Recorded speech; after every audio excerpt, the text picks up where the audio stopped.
Bonjour chers amis. Aujourd'hui encore une fois on vient se reparler. Depuis un certain temps, à cause de nos activités, on n'a pas eu la possibilité de discuter Congo. Puis vous savez très bien, nous on est des passionnés de la République démocratique du Congo, notre pays. Le pays que j'ai choisi d'habiter depuis un certain temps. Puis là je suis de passage à Montréal pour un certain 1, 2 semaines. Puis retour aux activités au Congo. Ce que j'aimerais apporter aujourd'hui, c'est quelque chose qui m'a dérangé, qui m'a taraudé depuis hier.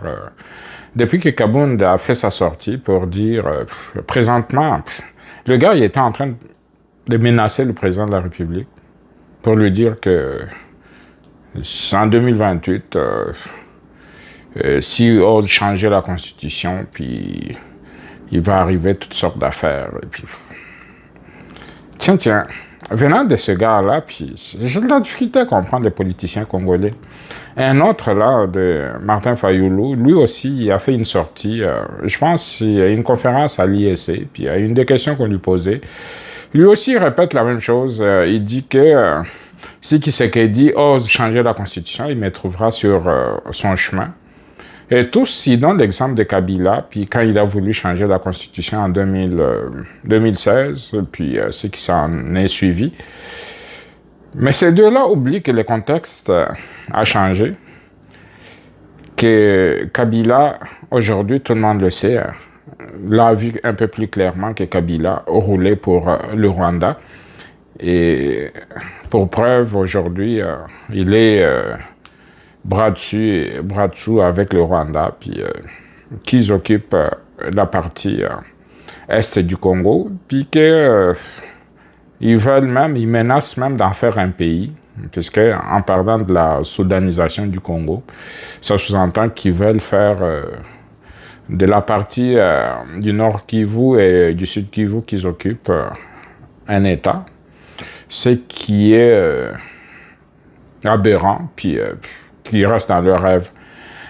Pour revenir à Jean-Marc Abound, ce que je comprends pas de ce gars, parce qu'il accuse Tshisekedi de toutes sortes de mots, puis je l'ai entendu même dire que la corruption, le détournement, puis tout ça. Sauf que le gars, il nous a jamais démontré clairement comment il est devenu riche. Comment, l'espace de 2 ans qu'il a été au pouvoir avec Tshisekedi, comment il a pu construire en moins d'1 an, une grosse villa à Kingabwa, puis qu'il a financé des projets à gauche, à droite, puis qu'il a acheté d'autres maisons à Kinshasa, puis qu'il a été, selon les dires de beaucoup, qui détenaient des carrés miniers au Katanga, qui nous disent par quelle magie, puisqu'on sait comment il est arrivé à Kinshasa, puis amené par l'UDPS, et là, par les grâces d'Étienne Tshisekedi, il est devenu secrétaire général. Puis sa maison à Kingabwa, où il louait, était payée par l'UDPS. Je me souviens très bien. Puis quand j'allais visiter ma tante qui habite le quartier où louait Jean-Marc Abound, c'était pas de secret, hein. Tout le monde savait qui il était, puis comment il était financé. Puis du jour au lendemain, le gars est devenu multimillionnaire. En faisant quel business, lui-même a le secret. Et là, du jour au lendemain, il s'est cru plus grand que l'UDPS. Il s'est fait mettre dehors par son arrogance. Le gars, il a pensé qu'il pouvait remplacer Félix Tshisekedi plus tard. Mais sauf qu'aujourd'hui, ça reste une souris naine qui, en réalité, ne peut absolument rien apporter ou ne peut absolument rien faire. On a vu très clairement que lors de son discours, puis combien? 200, 300 personnes? Imaginez-vous, là, à l'époque de l'UDPS, si Kabound devait se présenter devant le public, ce serait une marée humaine. Aujourd'hui, là, il peine à avoir 1000 personnes devant lui, puis malgré tout, il continue à menacer, puis il dit que Tshisekedi doit quitter le pouvoir en 2028. Quitter le pouvoir en 2028 pour le laisser à qui? Ça, c'est la principale question que moi, je me pose. Puisqu'on a vu la limite des leaders actuels. La limite est claire. On voit très bien que... Moi, je ne vois pas Martin Fayulu devenir président puis nous apporter quelque chose avec sa bande d'épingués et tout ce monde-là. Je ne vois pas non plus Moïse Katumbi, il faut oublier, puisque même si élection il y a, il ne peut même pas retourner au pays. Lui-même, il sait pourquoi il a fui. Kabila, n'en parlons pas. Lui, c'est un condamné à mort. Il peut rien espérer, à moins de faire un coup d'État, mais sans quoi il ne peut pas revenir et puis concourir comme tout le monde lors des élections. C'est Sanga. Je ne vois pas comment il peut se faire élire. Donc, en réalité, départ, tous ceux qui sont visibles et qui peuvent, je ne dis pas qu'il n'y a pas de Congolais compétents qui peuvent briguer la présidence et puis apporter le développement plus que Tshisekedi. Je sais qu'il y a des Congolais capables, mais sauf que ces Congolais capables-là n'ont pas d'ancrage politique, n'ont pas de parti politique d'envergure pour venir concourir et gagner le pouvoir pour apporter des idées qu'ils ont. Donc, en réalité, il ne nous reste qu'à faire avec ceux qu'on a devant nous. Les Mukwege, qui tergiversent, qui à un moment donné donnent l'impression d'être un pion de l'Union européenne. Qui d'autre? Fayulu, inconstant.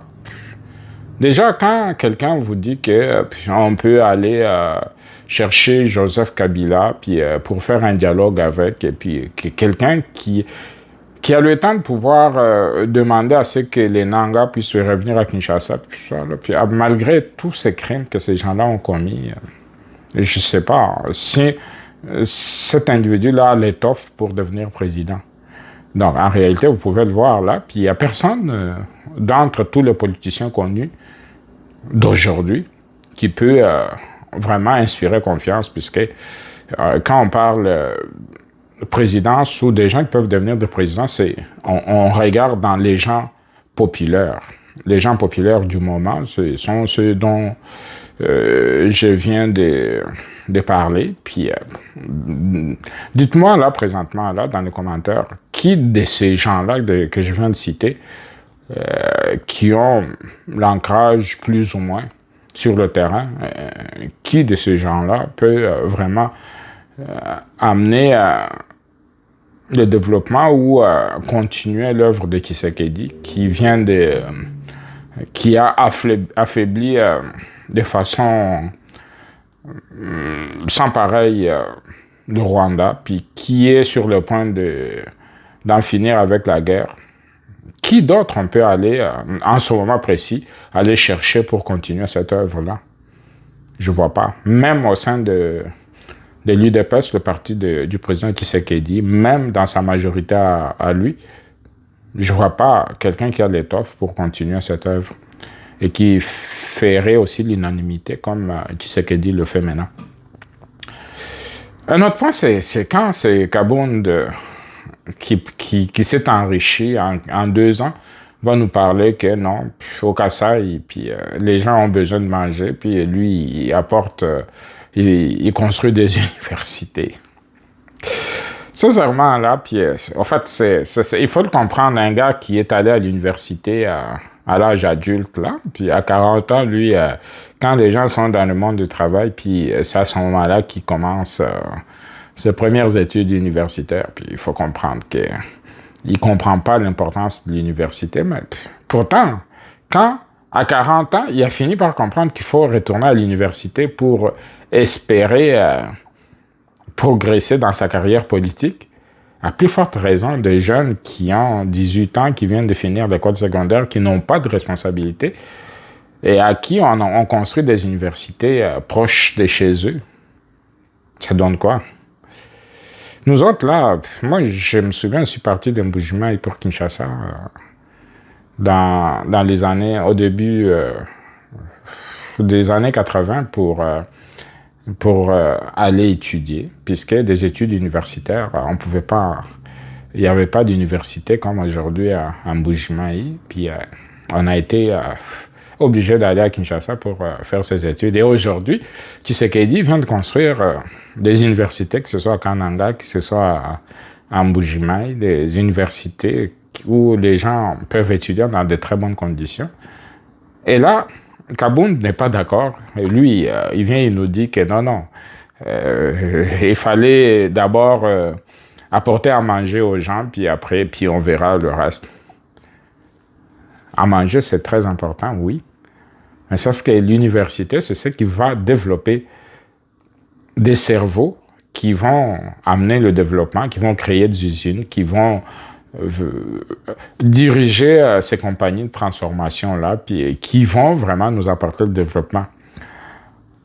Mais le gars, comme il est un peu limité intellectuellement, il pense que il pense comme un villageois, là, puis qu'on devait donner du foufou à tout le monde, et puis après, on verra. Or, ce que Tshisekedi est en train d'abattre au Kasaï, c'est ce qui va... C'est des jalons qu'il est en train de poser pour le développement de ces contrées pour les années à venir. Que ce soit la cimenterie qui est en construction, que ce soit la route Kananga, Kalamba-Bougie, puis la route nationale qui va traverser Chikapa, Kananga, Mbujima, Imonedi, tout jusqu'au Katanga. Tout ça là, c'est des jalons pour un développement. Mais comme Kabound a un quotient intellectuel assez limité, puis il comprend pas tout ça là, puis c'est très important. C'est trop compliqué pour lui. Puis pour lui, ce qui compte, c'est le foufou. C'est qu'on devait... Tshisekedi devait acheter du foufou à tout le monde, puis au Kasaï, puis faire en sorte que les gens mangent très bien. Mais on mange très bien sans emploi, puis je ne sais pas comment ça se financerait à long terme. On mange bien si on n'a pas étudié, puis tant pis, sinon Jean-Marc Kabound, parce que pour lui, va au diable les études, et puis donner le foufou et les ndakala à tout le monde, et puis les gens vont être très contents. Voilà un peu le genre de politicien qui menace Félix Tshisekedi pour dire qu'en 2028, si il ose changer la Constitution, puis il va subir le sort des autres présidents. Tiens. Il veut assassiner Tshisekedi ou il veut faire un coup d'État, puisque les autres, qu'est-ce qui leur est arrivé, les quatre précédents présidents, j'allais dire, ont été évincés par des coups d'État, puis à part Kabila qui a été battu à la régulière par Félix Tshisekedi, de par son candidat. Mais pour ce qui est de reste là, puis Kasavubu a subi un coup d'État par Mobutu. Mobutu lui-même s'est fait évincer par un coup d'État par Laurent Désiré Kabila. Puis Kabila a été assassiné par un autre Kabila. Puis aujourd'hui, on a Félix Tshisekedi qui est là, puis à mon avis, qui devait rester pour encore quelques années, puisque les jalons qui est en train de poser, puis sur le plan économique, là, j'ai des bonnes nouvelles pour vous, puisque vous savez, cette chaîne a été créée particulièrement pour parler économie, et ce que Tshisekedi est en train de faire, c'est ce qui va développer le Congo de demain. Vous savez, on parle du Nigeria, avec l'avènement d'Obasanjo, qui a légué au Nigeria des milliardaires.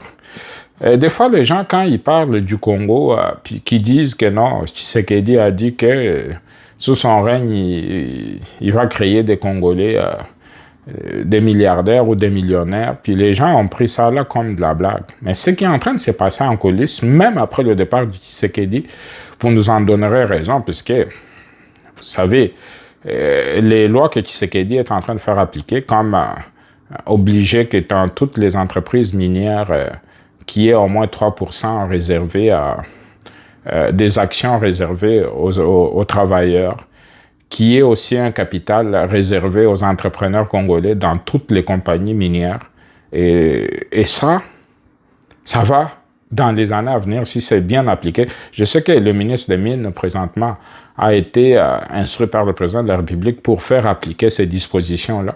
Et si tout ça là est appliqué, je suis certain qu'il y aura beaucoup de Congolais qui vont s'enrichir et on va avoir notre propre classe des hommes d'affaires prospère. Et ça, c'est grâce au président Tshisekedi, puisque si la politique ne s'occupe pas des citoyens, ben, je ne pense pas que le développement pourra suivre. Puisque aujourd'hui, comme vous le savez, notre économie est prise en otage par des étrangers. Puis ce sont eux qui s'enrichissent au Congo. Ce sont eux qui mènent le combat, puis qui contrôlent toute l'économie du Congo. Que ce soit dans les domaines agroalimentaires, le transport et tout. Et je pense que les décisions que le président Tshisekedi est en train de prendre sont des décisions qui vont amener le développement et qui vont enrichir les Congolais. Et là, aujourd'hui, quand Jean-Marc Abound et son ami Fayoulou continuent à nous parler de dialogue, le dialogue, Tshisekedi est dans son mandat, puis il va dialoguer pourquoi? Il a été élu pour 5 ans, puis laissez-le diriger. S'il lui trouve qu'il a besoin d'aide et puis qu'il veut faire intervenir d'autres acteurs politiques, c'est son choix. Mais vous ne pouvez pas l'obliger à faire un dialogue. Et de surcroît, l'obliger à faire venir Kabila, puis des gens qu'on voit s'afficher avec le Rwanda, puis vous voulez qu'ils viennent pour aider le Congo à se développer. Kabila a fait 18 ans comme président, mais qu'est-ce qu'il nous a légué? Puis aujourd'hui, vous pensez qu'il est encore à même de venir s'asseoir autour de la table avec le président Tshisekedi, puis avec tous les autres politiciens pour développer le Congo. C'est la foutaise, tout ça, là. Et parlez-moi d'un Nanga qui vient de faire la boucherie à l'Est, là, avec ses amis rwandais, puis ils ont massacré des gens à Goma, puis à Bukavu, puis encore récemment, ce qui s'est passé à Uvira. Puis vous voulez qu'on puisse faire table rase de tous ces crimes que ces gens-là ont commis, puis qu'on vienne s'asseoir autour de la table pour parler développement ou parler Congo. Des dialogues comme ça, là, combien on en a eu? Plusieurs. Donc, je ne vais pas revenir sur des sujets qui fâchent et qui révoltent pour parler de ces gens-là. Donc, si toi, tu veux me parler d'un Jean-Marc Abound, puis de Martin Fayoulou, puis de Sesanga, puis qui? Sesanga, c'est un ancien rebelle. S'il appuie Kabila, il sait pourquoi. Ces gens ont signé une lettre ouverte ensemble avec le Kabila. Puis, quand tu t'associes avec Kabila, puis pour moi, tu viens de te faire discréditer royalement, puisque je ne peux pas comprendre comment certains Congolais peuvent penser que Kabila est encore un individu à qui on peut faire confiance avec tout ce qu'il vient de démontrer dernièrement. Donc, soyons un peu plus clairs, puis soyons vigilants, puisque Jean-Marc Abound, je sais pas ce gars, menaçait Félix Tshisekedi, puis lui-même, il représente quoi? Écoute, c'est des gens qui ont besoin de l'attention, puis qui pensent qu'en faisant de sorties médiatiques, puis on va parler d'eux, puis que ça va donner quoi? Pour moi, c'est un non-événement. Bonne journée à tous.